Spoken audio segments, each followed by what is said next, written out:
Salve acelerados! Eu começo o Velozes e Fracassados de hoje propondo um desafio de memória.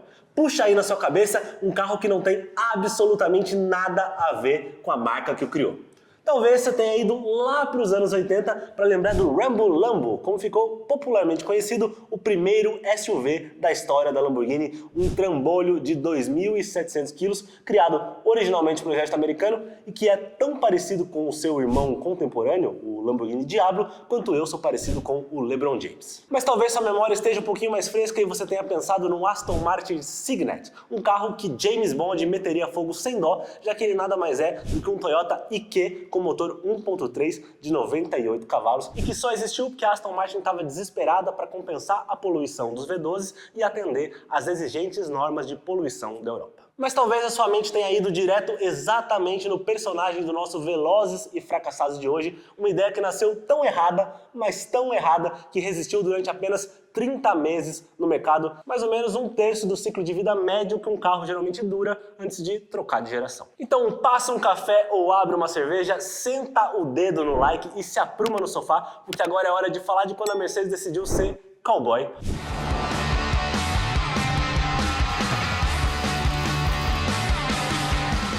É hora de pular de cabeça na história da Classe X e tentar entender por que ela falhou. Roda a vinheta.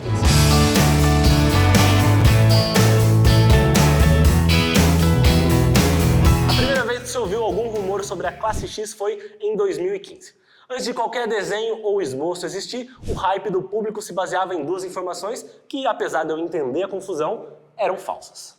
1. Ela seria a primeira picape da história da Mercedes. 2. Ela seria a primeira picape de luxo de todos os tempos. No, God, please, no! No! Como eu falei, eu entendo a licença poética, mas ambas eram inverdades. Não, a Classe X nunca foi a primeira picape da história da Mercedes. Logo após a Segunda Guerra, em uma Alemanha devastada, a Mercedes precisava de um carro que ajudasse a reconstruir seu império. O escolhido foi o 170V, o best-seller do pré-guerra e um dos ancestrais de uma longa linhagem que hoje chega até o Classe E. Entre as versões oferecidas na época, haviam uma van, uma ambulância e uma picape. Algumas décadas depois, a Mercedes também faria na Argentina a sua própria interpretação do Chevrolet El Camino, uma belíssima versão com caçamba do W115, carinhosamente apelidado pelos hermanos de Mercedes La Picape. Se essa primeira, em verdade, obviamente não teve influência alguma na vida curta e trágica da Classe X, a segunda já deixa algo diferente no ar. Ela também não foi a primeira picape de luxo da história, uma ideia já vista pelo menos uma década antes com Lincoln Blackwood e Cadillac Escalade EXT. E se você achou que os 30 meses de vida da Classe X foram rápidos, espera até saber que a picape da Lincoln durou inacreditáveis 15 meses antes de ser descontinuada. Quem sou eu para julgar? Mas parece, e só parece, que essa história de picape de luxo não é muito rentável. Ah, mas Mococa, essas duas picapes aí que você falou são só versões de luxo de picaponas comuns e já conhecidas? Sim, você tem razão. Blackwood e EXT são, respectivamente, as versões chiques de Ford F-150 e Chevrolet Avalanche. Mas a Classe X também não é um produto 100% Mercedes. Desenvolvida desde o princípio em parceria com a aliança Renault-Nissan, ela é trigêmea de Alaskan e Navara, como é conhecida a nossa Frontier lá fora, e que obviamente não tem esse nome aqui no Brasil porque a quinta série jamais perdoaria. Montada sobre a base da terceira geração da Frontier, a D23, a Classe X deu as caras pela primeira vez em 2016, num evento cheio de pompa na Suécia. Naquela ocasião, dois protótipos mexeram demais com a cabeça do público.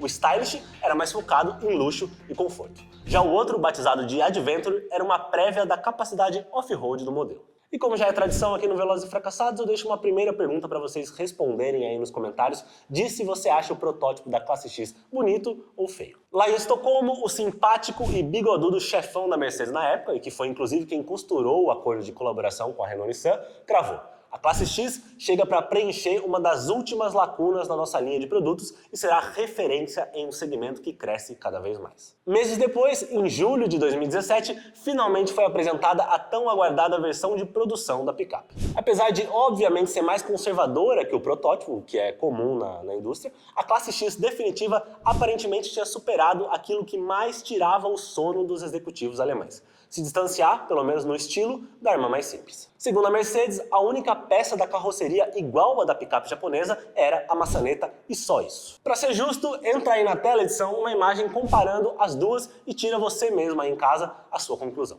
Outras exclusividades estavam nos reforços estruturais, nas novas molas na suspensão e nos freios a disco nas 4 rodas. Segundo as revistas gringas da época, tudo isso deixava a classe X levemente mais gostosa de guiar do que a Frontier. Mas só isso não foi suficiente para agradar o público. Clientes mais exigentes, por exemplo, reclamavam da qualidade do acabamento e sentiam falta de características marcantes da Mercedes, como a alavanca de câmbio aqui atrás do volante. A grosso modo, até mesmo em sua versão mais barata, a classe X era gourmet demais para o picapeiro médio, enquanto a configuração mais sofisticada ainda era simples demais para o mercedista fanático. A combinação motor e preço também não ajudava. A versão mais em conta saía por cerca de $45 mil, mas trazia o mesmo motor 2.3 biturbo diesel de 190 cavalos da Frontier, que por sua vez custava $20 mil a menos. Já a versão mais cara, com um exclusivo V6 3.0 biturbo de 258 cavalos, beliscava os $80 mil, mais do que é cobrado, por exemplo, pelo luxuoso e esportivo Mercedes Classe E 53 AMG. E aí veio o último prego do caixão. Desde antes do lançamento, a Mercedes anunciava que a classe X seria produzida em 2 lugares, ambas em complexos da Nissan. A fábrica na Espanha abasteceria a Europa, a África do Sul e a Austrália, enquanto a fábrica na Argentina exportaria para o resto da América do Sul, incluindo o Brasil. Estados Unidos, num primeiro momento, nem pensar, porque o americano tem apreço por picapes maiores, como é o caso da F-150. Alegando as dificuldades econômicas vividas pelos nossos irmãos, a Mercedes cancelou a ideia de produzir no país vizinho. Fontes internas indicam também que a relação entre alemães e japoneses azedou, com a Nissan cobrando um custo de produção por unidade maior do que a Mercedes estava disposta a pagar. Assim, em uma tacada só, 2 mercados muito importantes para as pretensões comerciais foram para o saco. Nós, onde a grana do agro sempre viu a classe X com bons olhos, e a Argentina, um dos países onde mais se vende picape proporcionalmente e onde a Hilux liderou o ranking de venda por vários anos. Com apenas a planta de Barcelona abastecendo o mundo, a classe X foi um fracasso comercial. Em 2019, seu último ano cheio, foram vendidas apenas 15.300 unidades em todo o mundo, enquanto a Hilux, por exemplo, emplacou 550 mil. O fim do calvário veio em maio de 2020, quando a Mercedes anunciou o fim da produção também na Espanha. E para fechar esse Velozes e Fracassados, eu deixo mais 2 perguntas para vocês responderem aí nos comentários. Primeiro, a classe X teria feito sucesso no Brasil se tivesse sido lançada? E se sim, será que nós veríamos outras marcas de luxo como BMW e Audi também criando a sua picape média? É isso aí, obrigado por acompanharem mais um Velozes e Fracassados. Deixa o like, se inscreve no canal se você não é inscrito e também compartilha com os amigos para fortalecer o nosso trabalho. Escreve aí nos comentários ou manda lá no meu Instagram, @MarceloMococa, sugestões de futuros personagens para mais um Velozes e Fracassados. Falou e até mais.